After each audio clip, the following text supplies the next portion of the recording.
So what's up, kamusta? Ayos ba tayo dyan? Last time nga nagpunta tayo sa Makina Moto Show 2024 at nandito tayo ngayon sa may FKM booth. So meron nga silang nilabas ngayon. Ito yung FKM Sleek 400. So ano nga bang meron dito? Alamin nga natin yan. Let's go! Where did you go when I was down and I needed you most, yeah? Where did you go when I was alone just looking for hope, yeah? I worked on myself, learned a few lessons. Without you I spread my wings to the heavens. But where did you go when I was down and I needed you most, yeah? It was long days and So ayun na nga, para sa presyo ng Sleek 400, nagkakahalaga lang naman siya ng 288,000. Sarado po yan. So sa tingin nyo nga ba, sulit nga ba itong 400cc para sa 288,000? Budget friend. Kung tutuusin, di ba? 400cc na to. Hindi ka natalo dito. Sa presyo pa lang, talagang panalo na, di ba? Baka FKM yon.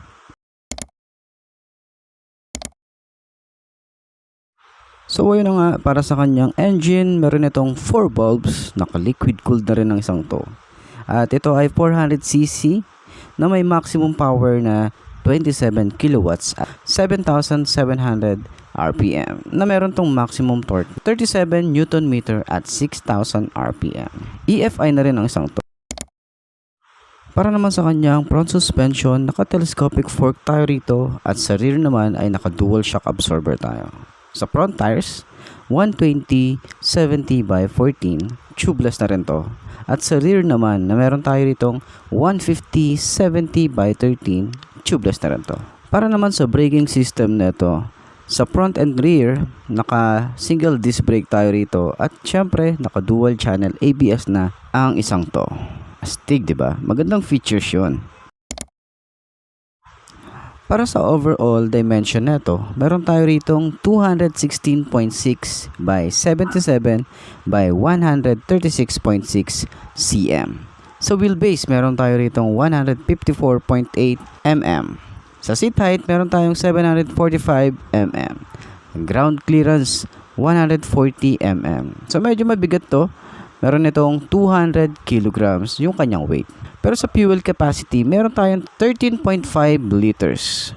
Malayo-layo na rin bago tayo magpagasolet, diba?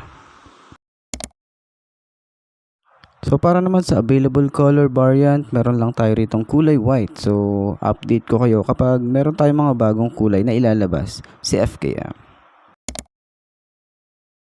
Isa sa mga nagustuhan ko rito, yung itsura ng muka nitong Sleek 400. Nakakiles na nga rin pala ang isang to at saka meron siyang ilaw para at least 'di ba sa gabi makikita mo.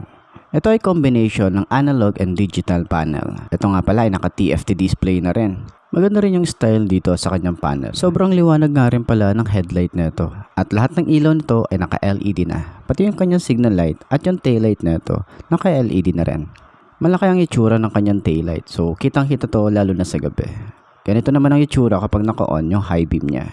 Ang liwanag, 'di ba? Ganito naman ang itsura niya kapag sinusundan natin siya, lalo na kapag kasabayan natin 'to sa daan. Gusto ko talaga yung mukha nito. Napaka-aggressive nung datingan niya. Para siyang galit na ibon. Meron na nga pala tayo ritong windshield. Malaking tulong 'to para sa mga hangin na kasalubong natin, lalo na 400cc 'to, 'di ba? At ang pinaka-decals lang niya is yung 400 sa may bandang side. Napaka-komportable talaga nung sitting position natin dito dahil meron tayong extension dito ng ating paa. Napaka-relax lang ng position natin dito lalo na kapag nagra-rides tayo, 'di ba? At dito sa panggilid wala tayong kickstart. At meron nga pala tayong side stand kill switch. Napakaganda rin ng ating upuan. Mukha siyang premium. Tsaka maganda siya kapag sinakyan. Meron din tayong Batman style dito sa ating grab bar. Maganda rin yung paint job para dito. Nakakaangas talaga at nakaka-premium yung looks pag naka-emblem tayo rito, 'di ba? At isa pa, napakaganda rin ng itsura ng ating tambucho. Napaka-bulky niyang tingnan. Ang pogi eh. At isa sa mga nagustuhan ko rito, lalo na kapag bumabiyahe tayo, naka-upright position tayo rito. Para naman sa mga switches niya, talagang hindi ka tinipid dito ni FKM. Maganda yung style. Mukhang premium, 'di ba? Adjustable yung lever. Maganda yung kanyang compartment at meron tayong USB charging port. So ayun na nga, para sa 5'2" na kagaya ko, abot naman natin siya. Kahit si Sark na 5'4" ang height, tamang-tama lang para sa kanya. Hindi naman tayo masyadong hirap dito. Actually, nasakyan na namin to nung nasa warehouse pa ng FKM. So hindi lang namin pwedeng i-vlog kasi. So magaan naman to kapag tinayo na natin. Ang gusto ko talaga dito is yung kapag meron kang angkas, parang napaka-komportable talaga ng datingan niya. So ayun, para dun sa lahat ng mga gustong kumuha, pwede nyong kontakin ako or si FKM mismo para dun sa mga mag-i-inquire ng mga ganitong motorcycle. Kung trip nyo yung ganitong 400cc, budget friendly, talagang okay na okay, quality, and kung parts naman ang pag-uusapan, available yan sa FKM branch or sa mga dealer ni FKM. So ayun na nga, dito ko na rin tatapusin ang ating vlog. Hintayin nyo na lang yung ating official walk around para dito at malamang matetest ride din natin ang isang to.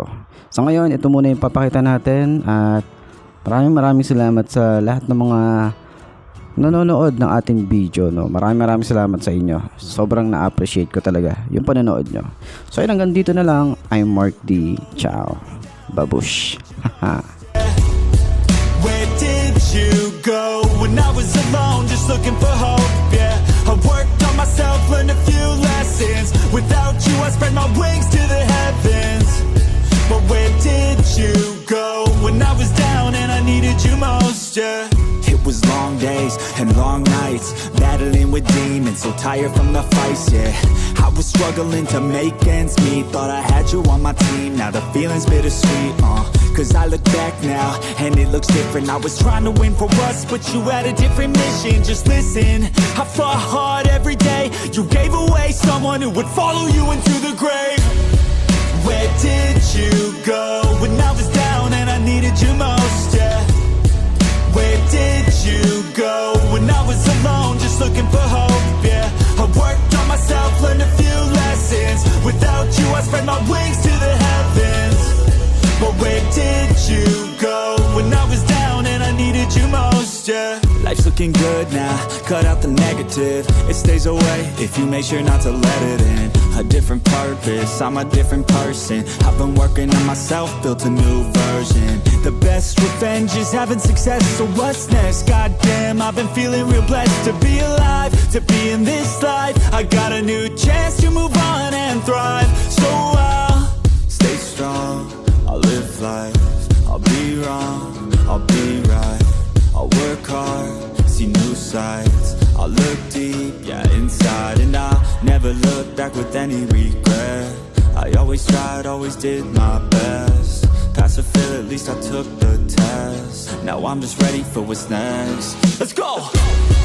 Where did you go when I was down and I needed you most, yeah? Where did you go when I was alone, just looking for hope, yeah? I worked on myself, learned a few lessons. Without you, I spread my wings to the heavens. But where did you go when I was down and I needed you most, yeah?